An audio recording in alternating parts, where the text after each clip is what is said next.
பாத்திரத்தில் அரிசி ஊற வச்சுருக்குறோங்க. அது போக காய்கறி வந்து தக்காளி, மிளகா, வெங்காயம், புதினா, எலுமிச்சம்பழங்க. அதுக்கப்புறம் வந்து ஸ்பைசஸ் எல்லாமே எடுத்துருக்குறோங்க. பட்டை, கிராம்பு, இது வந்துட்டுங்க இஞ்சி, வெள்ளைப்பூடு, கொஞ்சோண்டு புதினா சேர்த்து அம்மா வந்து பேஸ்ட்டாக அரைச்சி வச்சுருக்குறாங்கங்க. இப்போ ஒரு சட்டி வச்சுட்டு அந்த சட்டி நல்லா காஞ்சதுக்கப்புறமா ஒரு 3 டேபிள் ஸ்பூன் அளவுக்கு எண்ணெய் ஊற்றிக்கிறாங்கங்க.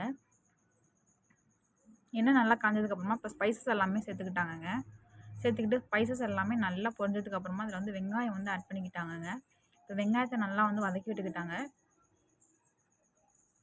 வெங்காயம் நல்லா வதங்கினதுக்கப்புறமா நம்ம இப்போ ஒரு காய்கறியும் நம்ம இப்போ சேர்க்க போகிறோங்க. இப்போ வெங்காயம் கொஞ்சம் நல்லா வதங்கிடுச்சுங்க. இந்த ஸ்டேஜ் வந்து நம்ம வந்து பச்சை மிளகா சேர்த்துக்கலாங்க. பச்சை மிளகா சேர்த்து ஒரு 4 கிண்டி கிண்டினதுக்கப்புறமா இது கூடவே வந்து நம்ம வந்து தக்காளி பழம் வந்து ஆட் பண்ண போகிறோங்க. நாங்கள் ஒரு 6 தக்காளி கிட்டக்கு வந்து எடுத்துருக்குறோங்க. கொஞ்சம் உப்பு சேர்த்துட்டு தக்காளி வதங்குற வரைக்கும் நல்லா நம்ம வந்து வதக்கிக்கலாங்க. தக்காளி இப்போ வந்து நல்லா வந்து வதங்கிருச்சுங்க. இந்த ஸ்டேஜ் கொஞ்சம் நல்லா இன்னும் கொஞ்சம் நல்லா வதங்கணுங்க. கொஞ்சம் வதங்குற வரைக்கும் வெயிட் பண்ணலாங்க.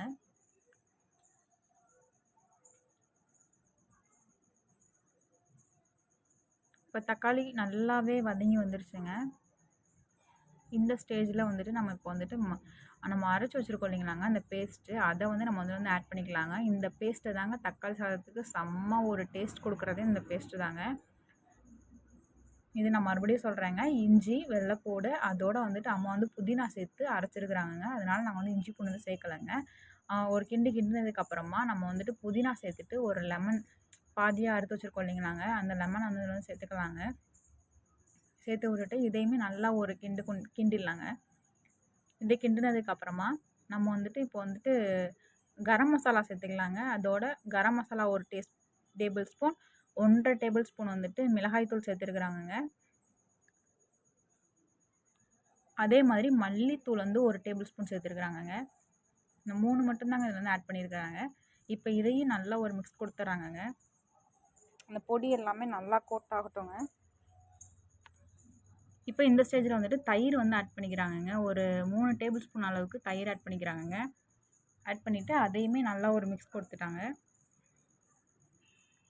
இப்போ இந்த ஸ்டேஜில் வந்துட்டு நம்மளுக்கு தேவையான அளவுக்கு தண்ணி ஊற்றிக்கலாங்க. அம்மா ஒரு 3 டம்ளர் அளவுக்கு தண்ணி ஊற்றிட்டு நம்ம அந்த பேஸ்ட் அரைச்சி வச்சுருந்தாங்க இல்லைங்களாங்க அந்த மிக்ஸி ஜாரில் அதுலேயுமே கொஞ்சம் தண்ணி ஊற்றிட்டு ஆட் பண்ணியிருந்தாங்கங்க. இந்த ஸ்டேஜில் நம்மளுக்கு இன்னும் கொஞ்சம் உப்பு தேவைன்னா நம்ம உப்பு வந்து போட்டுக்கலாங்க. உப்பு போட்டு நல்லா ஒரு கிண்டி கொஞ்சம் நேரம் கொதி வர வரைக்கும் வெயிட் பண்ணுங்க. கொதி வந்ததுக்கப்புறமா நம்ம ஊற வச்சுருக்கோம் இல்லைங்களாங்க கொஞ்சம் அரிசி, அதை மட்டும் நம்ம இதில் வந்து ஆட் பண்ணிக்கலாங்க. அரிசியை ஃபுல்லாக ஆட் பண்ணதுக்கப்புறமா ஒரு நல்ல ஒரு கிண்டிட்டு அதை அப்படியே க்ளோஸ் பண்ணி வச்சிடலாங்க. அரிசி கொஞ்சம் வேகிற வரைக்கும்.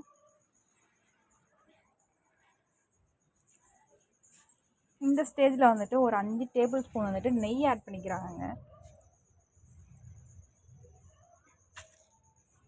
இப்போ நல்லா ஒரு கிண்டிட்டு இதை வந்து மூடி வச்சிடலாங்க. ஒரு 5 அல்லது ஒரு 10 நிமிஷம் வரைக்கும் இதை அப்படியே விட்டுட்டோன்னா நம்மளுக்கு கொஞ்சம் ரைஸ் வந்து நல்லா வெந்து வந்துடுங்க. இன்னமும் கொஞ்சம் வேக வேண்டியது இருந்துச்சு. நாங்கள் வந்துட்டு அக்ஷயா பொன்னி வந்து ஆட் பண்ணியிருந்தோங்க. அக்ஷயா பொன்னி வந்துட்டு ஆட் பண்ணியிருந்தது தப்புன்னு நினைக்கிறேன். ஏன்னா அது வேகிறதுக்கே ரொம்ப லேட் ஆயிடுச்சுங்க. கர்நாடகா பொன்னி யூஸ் பண்ணியிருந்தோன்னா ஒன்றுமே நல்லா இருந்திருக்கும். எங்களுக்கு அரிசி வந்து வேகிறதுக்கு வந்து கொஞ்சம் லேட் ஆகிடுச்சுங்க. இருந்தாலும் சாப்பாடு சொல்லவே தேவையில்ல, அவ்வளோ ஒரு டேஸ்ட்டாக இருந்துச்சுங்க.